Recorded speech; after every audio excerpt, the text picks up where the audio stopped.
BTR ओनसोलनिनो मोनसे राजखान्थि दोलो बिपिएफ दोलोनि दैदेनगिरि बिथांमोना मोननैसो खोथाखौ लानानै दिनै रायजो राजानि सिगाङाव प्रसार खालामबाय दङ। बे मोननै मोनथामसोखौ लानानैनो आं दिनै नोंथांमोननि मिडियानि गेजेरजों रायजो राजानि सिगाङाव रोखा खालामना होनो नागिरदों। बेनो जादों सेथियाव बिथां हाग्रामा महिलारिया गुबुन गुबुन हारि माहारिनि खाथियाव थांनानै गावखौनो मोनसे फिल्टार खालामनाय दैनि बथलनि दै होननानै देखायनो नाजागासिनो दङ आरो बिथाङा होनदों इउपिपिएल दोलोआ फैगौ इलेक्सनावहाय इलेक्सननि उनाव थानाय नंलिया आरो गावसोर सरकार दायोब्ला बिटिआर सोदोबखौ बिथांमोना एकर्डनि जारिमिननिफ्राय बोखारनानै गारगोन होनदों।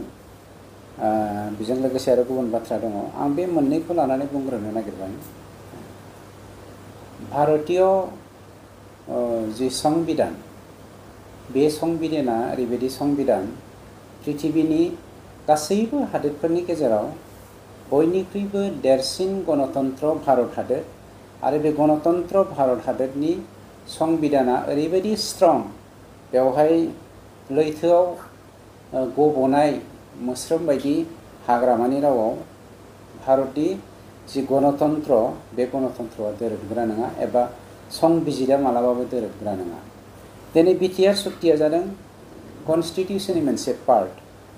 गतिके बिथाङा बिटिआरखौ गाखोमोरगोन होननाया सासे मूर्खनि राव। बिथांनिख्रुइ मूर्खसिन दिनै बिटिआराव पलिटिशियान जोङो दिनै नुनो मोनाखै। वी आर नट पलिटिशियान होमब्लाबो बिथाङा गावखौनो जाबायदि पलिटिशियान होननानै लेबेल मारियो बेनि गेजेरजों फोरमान होदों दि बिथाङा सासे महामूर्ख पलिटिशियान आरो बिथांनि मूर्खतानि थाखायनो दिनै बर' हारिखौ मूर्ख होनानै आसामनि खना खनला मानसिफ्रा मिनियो। बर' हारिफ्रा बेफोरबायदिनो मूर्खमोन नामा होननानै।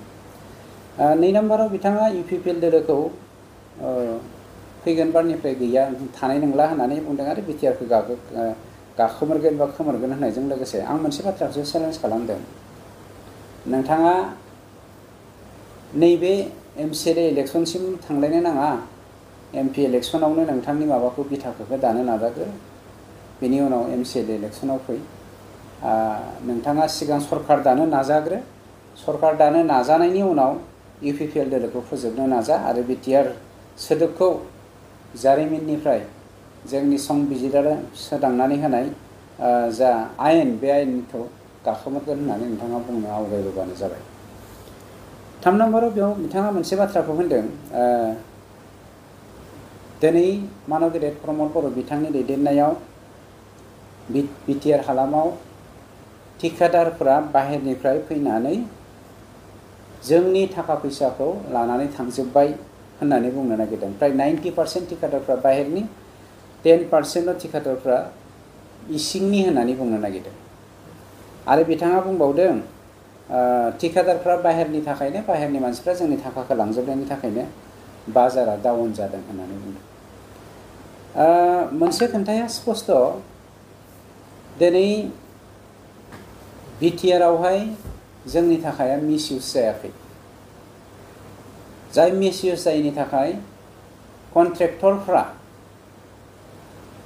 एक्सिस थाखा लांनानै बिथांमोन लुबैनाय बायदि जाग्लुं लुंग्लुं बाजारखौ दावराव दावसि खालामनो खाबु मोनाखै।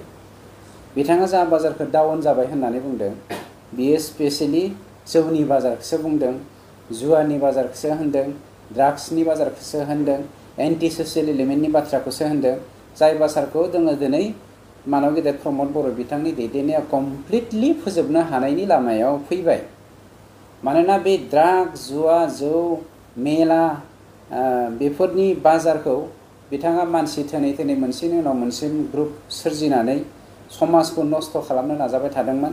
नाथाय जोंनि सरकारनि नाजानायाव बिथाङा खेबफ्रोमावबो फेलें जादों। जायनि जाहोनाव बाजार डाउन जाबाय होननानै समाजावहाय गेना बाथ्राखौ फोसावनानै मानसिनि गेजेराव गुरलाय गुरजाय खालामनो नागिरदों। दिनै जोंनि सरकारा मोनसे बाथ्राखौ स्पस्ट' बुंनो नागिरदों।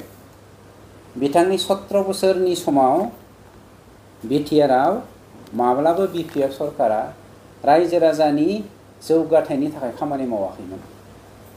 आरो मा जौगाथाय खामानि मावदों नोंथाङा दिनै इलेक्सन इस्यु फैबाय, इलेक्सनाव देखायबानो जाबाय नोंथाङा मा खामानि मावदों। नोंथाङा कारापसनजोंनो गोजोमनानै दङमोन, जायनि जाहोनाव नोंथांनि दिनाव 3000 crore दिनै बिटिआरआ धार जानानै थादों। आरो बे 3000 कोटी थाखाखौ जों साफ्रोमबो बर'फ्रा गाव गावनि खर'आव रुजुननानै जोङो मा खालामनांदों, थाबायनो गोनां जादों बा हान्थिनो गोनां जादों। आरो बे 3000 कोटी रांखौ जोङो दिनै नङा गाबोन नङा समफोर सुख'नांगोन। सोर सुख'नांगोन? जोंनि हारिया सुख'नांगोन। सोर सुख'नांगोन? जोंनि बिटिआरनि रायजो राजाफ्रा सुख'नांगोन। मानोना बेखौ हाग्रामाया सुख'बा, बेखौ जोंनि समाजासो सुख'गोन। रेभिनिउनि थ्रुयै सुख'नांगोन, प्रजेक्टफोरनि थ्रुयै सुख'नांगोन। 10%, 15%, 20% बिथांमोननो जोंनि एसअबिटि फान्डखौ जोङो लायाबिलिटिस हिसाबै सुख'नांगोन। अर्थात जोङो डेभेलपमेन्टनिफ्राय जेब्लायबो जानगारना थानो गोनां जागोन। बेखौ बिथाङा मानो सानाखै? आरो रायजो राजाफ्रा बे 3000 कोटी थाखाखौ बिथाङा माब्रै सुख'गोन बेखौ नोंथांमोननि मिडियानि गेजेरजों आं रायजो राजाफोरखौसो सोंजानो लुबैदों।